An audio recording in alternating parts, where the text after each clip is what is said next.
হরে কৃষ্ণ বন্ধুরা, আজকে নিয়ে এসেছি একদম বৈদিক কফি। এটা কিন্তু শরীরের পক্ষে খুব উপকারী।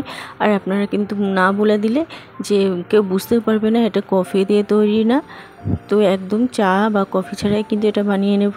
তো এর জন্য প্রথমে একটা কড়াই গরম করে নিয়েছি সুবিধার জন্য। আপনারা চা বা প্যানও নিতে পারেন। কিছু ধনে নিয়েছি, ভালোভাবে কিন্তু বেছে নিতে হবে ধনেগুলো, কারণ ধনের মধ্যে অনেক সময় কিন্তু নোংরা থাকে।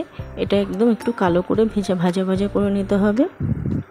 তো ধনেটা কিন্তু ভাজা হয়ে গেছে। এর মধ্যে দিয়ে দিলাম 2 টেবিল স্পুন মতন চিনিটা একদম ক্যারামেল করে নিতে হবে।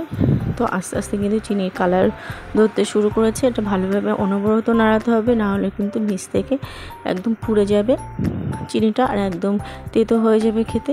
তো চিনিটা কিন্তু একদম কালার চেঞ্জ হয়ে গেছে, এটা ক্যারামেল হয়ে গেছে। একটু ভালো করে মিশিয়ে নিলাম ভাজা ধনের সঙ্গে। তারপরে এখানে যতটা আপনারা চা বা কফি বানাবেন ততটা কিন্তু দুধ দিতে হবে। এখানে আমি 4 হাতা দুধ দিয়েছিলাম। এবার ভালোভাবে চিনি আর ভাজা ধনের সাথে মিশিয়ে নেব, আর এটা ভালোভাবে একটু ফুটিয়ে নেব 4 থেকে 5 মিনিট সময় নিয়ে। তো এখানে আমি একটা পাউরুটি ছেঁকে নেবো, একটু মাখন দিয়ে দিলাম, কারণ কৃষ্ণ সুদীপদা খুব মাখন খেতে পছন্দ করে। একটু মাখন দিয়ে কিছু পাউরুটিও আমি এখানে ছেঁকে নিলাম। এপিট ওপিট উল্টে ছেঁকে নেব।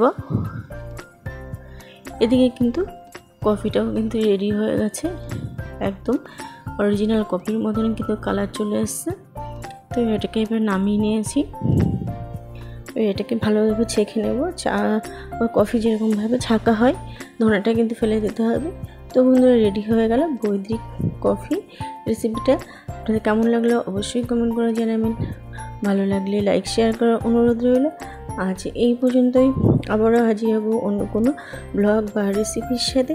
সবাই ভালো থাকবেন, সুস্থ থাকবেন। রাধে রাধে।